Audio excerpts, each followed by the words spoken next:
Hello and welcome to the Cosmetics Business Podcast. I'm Amanda May. And I'm Julia Wray.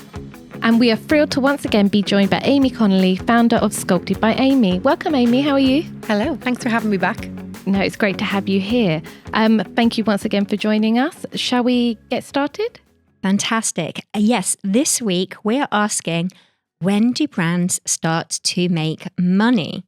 So for a layman, it's tempting to look at relatively new disruptive brands, one that's blowing up maybe on TikTok and winning awards left, right and centre and go, that brand has to be making bank.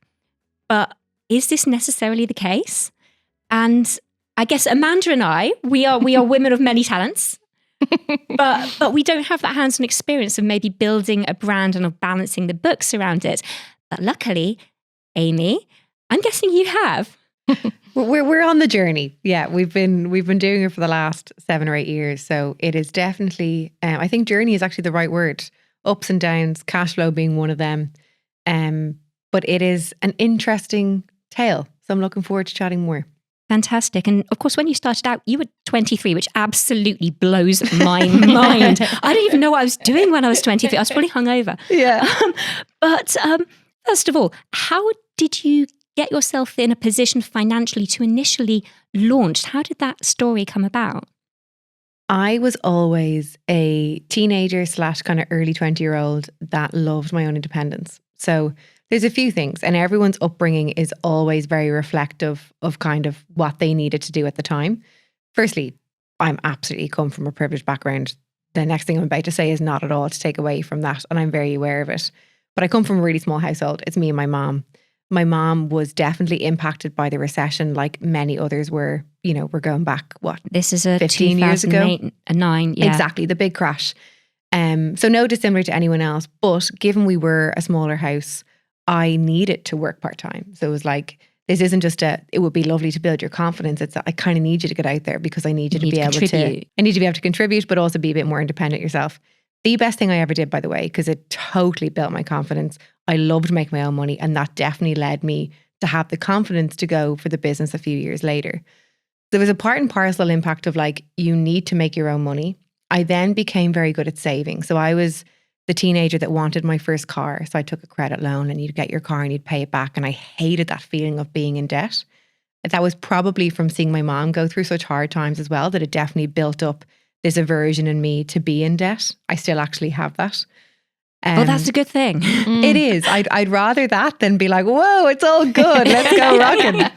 And it's funny, even though I'm risk averse in that sense with debt, I'm not necessarily risk averse when it comes to the business. So obviously you have to take bold risks and bold decisions and hope for the best. More than hope for the best, you know, have a bit of a plan as to how it's actually going to work out. So again, I was a good saver. I had saved up about 10,000 before I invested in Sculpted myself. Now, it was a small sum because really the biggest investment that anyone in my sector will have at the start is your inventory, so your stock. So I needed to buy a certain amount for my first order, which was always going to be small because I wasn't, you know, sending it globally worldwide, which actually nowadays social media could have people in that position where they're actually sending a far bigger quantity versus what they expect, which is probably why an awful lot of people, or a large portion of them, start with investment. Because they're actually going out to such a globally ready audience that they need to have the quantity to sustain that. It's not always guaranteed, but a lot of the time people are buying into who they're following and trusting them. The 10,000 was roughly my figure. And I grew very slowly in the first 18 months because, to be quite honest, I was figuring out exactly what I wanted to do and where I wanted to stock. I knew I wanted to be omnichannel. So, you know, your biggest cost being your inventory, but then comes the cost to actually have stands in stores that showcase the product. Like, they're a massive investment cost because you have to physically build it and actually put it into store. You're then dealing with margins of what retailers will take. So all of a sudden, you know, I give you this and you pay me this becomes far reduced because there's a middle person who's taking part of it too. All of this goes into the science of how to make it work. But the biggest thing for me in terms of that slow growth for the first 18 months is that I managed my cash flow. So I wasn't under pressure to have to put it into 500 doors like we are now. Was there a trick to that? Or I think taking my time, understanding it, and making sure I got paid on time. So I used to pretend. It was just me in the company, obviously. It was myself. I didn't hire someone for like the first 2 years. So I used to pretend to be a woman called Anne. And Anne worked in the accounts for Sculpted. Brilliant. So Anne used to email the that. buyers and chase the invoices, even though it was Aimee on her bed, because I had to keep the relationship as Aimee with the buyers. So it was like, hi there, please note your invoice is overdue. Because already you're dealing with 60 to 90 to 120 days at times with these retailers. So that means like you buy your stock, you're already down, you just sell the stock. And actually by the time you get paid for that stock, your cash flow can be impacted. And that's on a much simplified version, but it can get bigger and bigger and the risks So you get have higher. somebody acting as your bailiff, essentially. Yes. Good old Anne. Anne chased all Well the done, invoices. Anne. She was great. That's so savvy. But that was definitely one of my biggest tactics at the start, knowing, because like, listen, is it a female thing? Is it more of us in society? I don't know. But like chasing for money is awkward. You know, no one really wants to be in that position where it's like, hey, you know, can you pay? Yeah, I think anyone but who's it's a necessity. freelanced and you know that feeling of going, hi. I know. 90 Remember days. me. Yeah. And the pit of your stomach and you're like, I really need this now. So yeah, it's definitely something to be really mindful of at the start. So what I would say to anyone who has an idea or who's starting out, manage your cash flow. You can be the best, biggest, smartest, prettiest, you name it. If you don't have cash to fund the business, You're screwed. it just doesn't work. So when did you get to the point where you felt like you were a success in terms of making money? Obviously the products are great. Straight out the door, you're like, yes, this is great. And you're having such good feedback. But how do you know your financial success? When do you start to feel like that? So I think we're lucky in the sense that we've always been profitable on different scales, obviously. And that doesn't take away from the kind of hairy cash flow moments that have happened along the way, which is just natural when you are funding the growth that we are on our own without investment. I always remember at the beginning someone saying to me, it takes 3 years to really start making money from a business. And that always kind of stayed in my mind. And I'd say that's an interesting stat of time, of length. Like, it's kind of random. And as I was coming up to my 3rd year, I was like, it makes sense now. Because that is exactly what I was feeling. So despite being profitable, despite, you know, growing 100% in revenue year on year in those first few years, I didn't feel like I was in a very comfortable position until actually coming out of that 3rd year growth.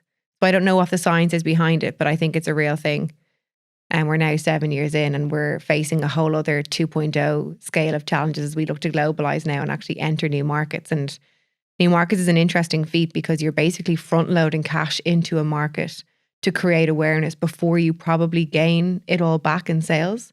So it's like you're gambling at a table saying, I'm going to give you double the odds with the hope of I'm getting back 100 odds, but I just don't know when I'm going to get that yet.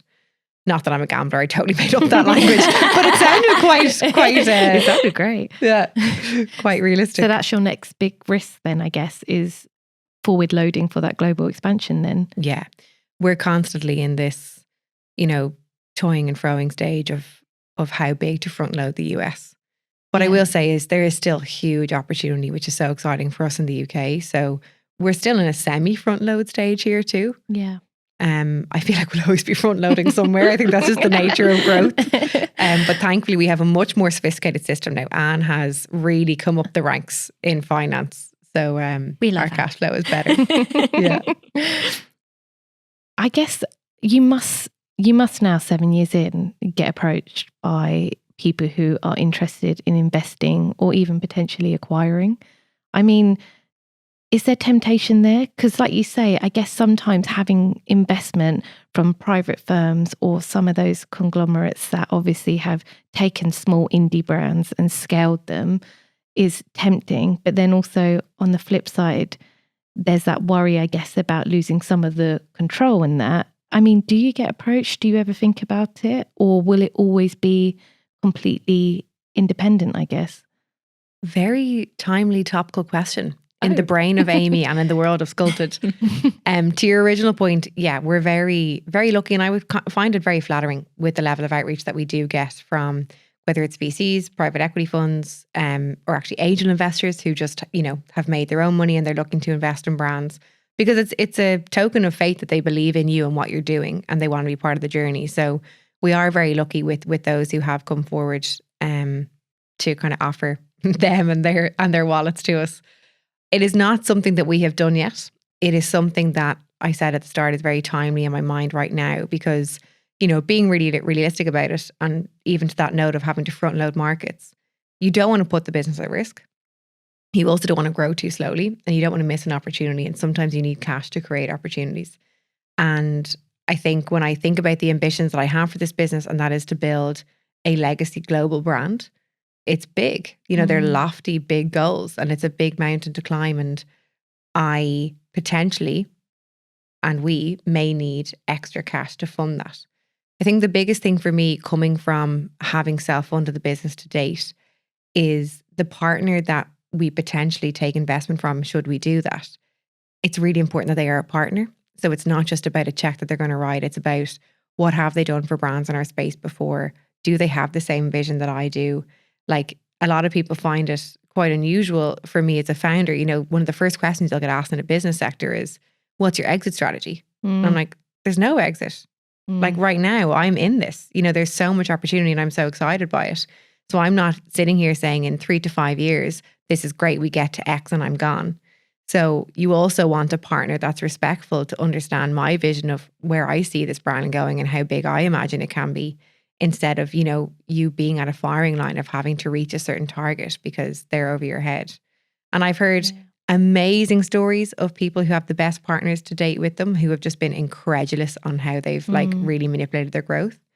And then I've heard some horror stories as well. Yeah. Where it's like a bad marriage. Yeah, it can go one way or the other, can't it? You hear it all the time. I guess for you, because we are talking about brands making money, and obviously to enter new market, it requires more product, bigger scale, bigger manufacturing opportunities. And I guess somebody who can actually open doors, which especially for America, which is such a tough market.